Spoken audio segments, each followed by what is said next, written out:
Well, so this is the moment our friends here in Kumasi have been waiting for.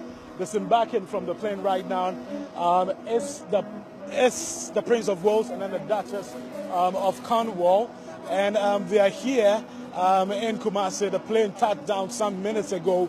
Waiting here, there are representatives from the Menchia Palace right now, exchanging pleasantries with our champion Hene, who is the leader of delegation and the one representing the Asante Hene here. Right now, they'll be sitting in the Asante Hene's Rolls Royce.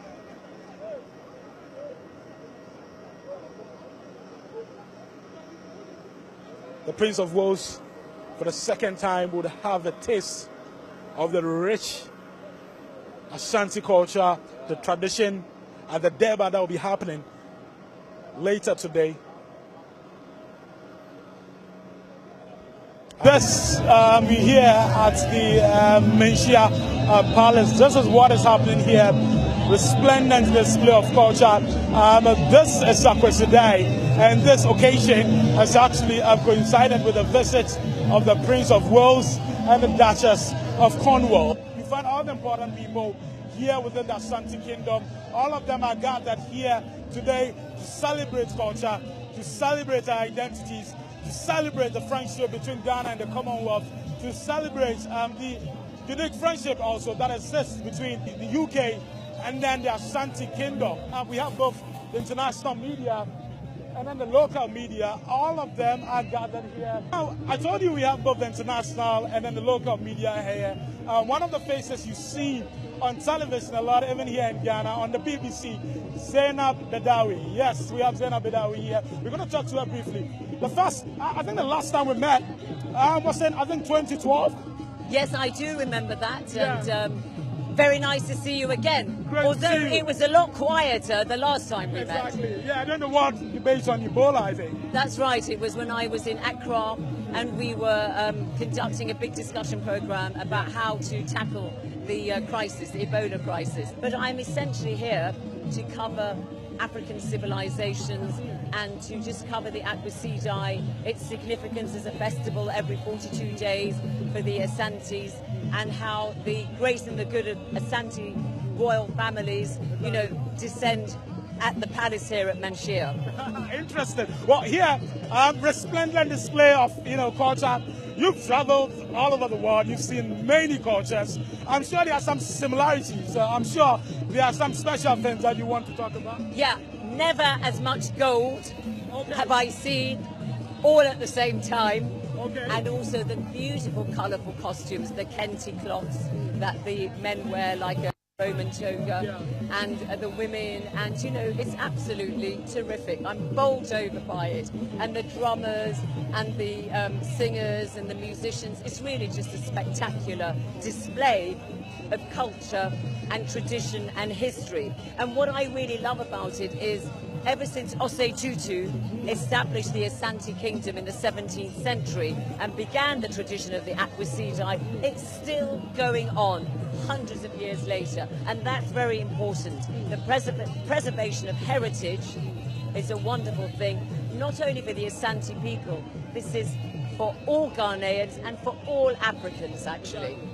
What do you think Ghanaians should take out of this visit by, Prince Charles and then the Duchess, of Cornwall? There are some who are saying that this is a strategic visit.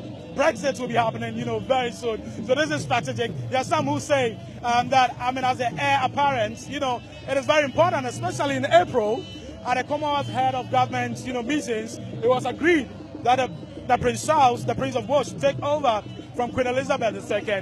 What do you think Ghanaians should pick out of this visit? Right, I think there are four reasons actually why the Prince of Wales and the Duchess of Cornwall are here. Is that, as you quite rightly point out, the Queen is head of the Commonwealth. She's in advancing years.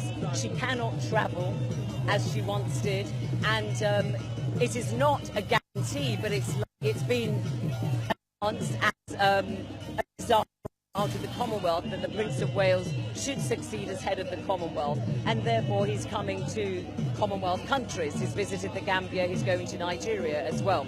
That's the first reason. The second reason is there's always been a very strong connection between Africa and Queen Elizabeth, and obviously the Prince of Wales is her son, and this is a demonstration of how he's continuing that tradition of connecting with the Africans.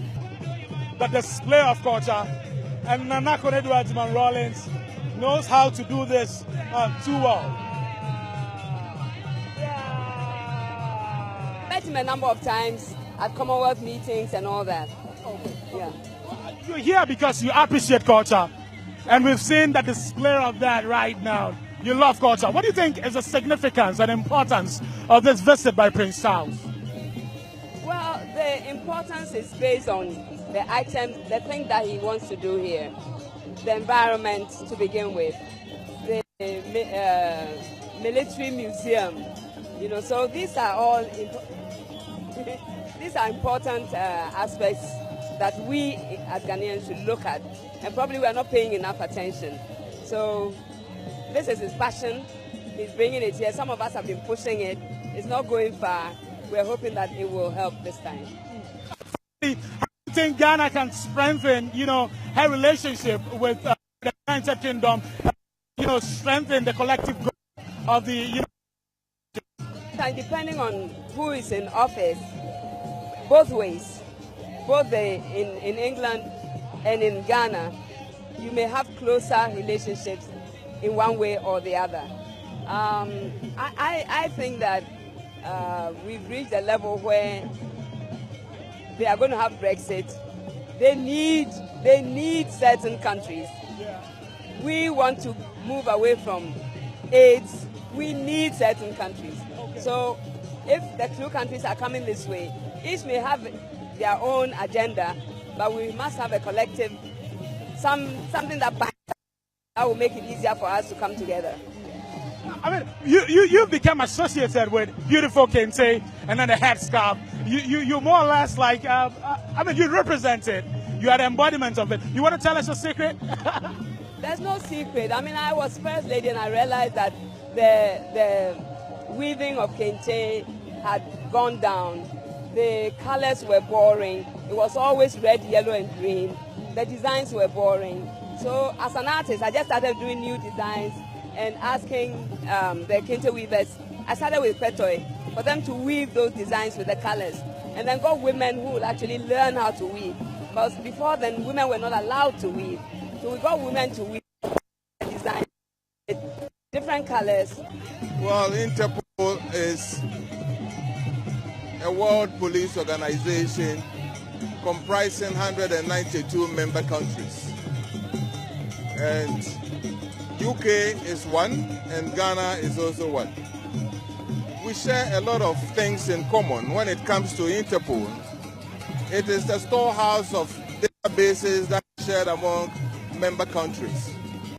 And it enhances international cooperation so that we make the world a safer place to live in. In 2 weeks' time, all of us to meet in Dubai to deliberate on some of the things that we can do to manage transnational organized crime and terrorism.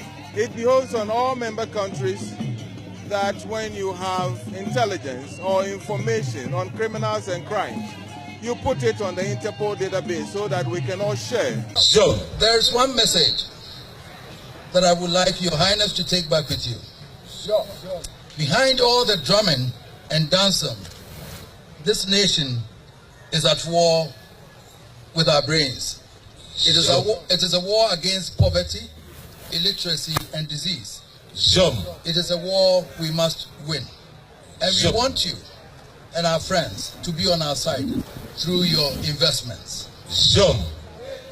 Finally, Your Royal Highness, it is not lost on us that in 10 days you will be celebrating your 70th birthday. We are sure the auspicious occasion will be marked with pomp and pageantry at home, at Clarence House. We may not be there physically, but we will be with you in spirit. The partnership between our two countries, as well as the many special ties which bind us within our unique Commonwealth family. It was so important to my wife and to myself that we should come to Kumasi to pay our respects to Her Majesty and to honour the traditions and values of your kingdom, which continue to play. We are both tremendously touched by the warmth of the welcome that we have received here today, and can only say how much we admire and appreciate this wonderful celebration of your culture. Your Majesty, in honour of the traditions and customs of the Ashanti, I have brought with me gifts to present to Your Majesty.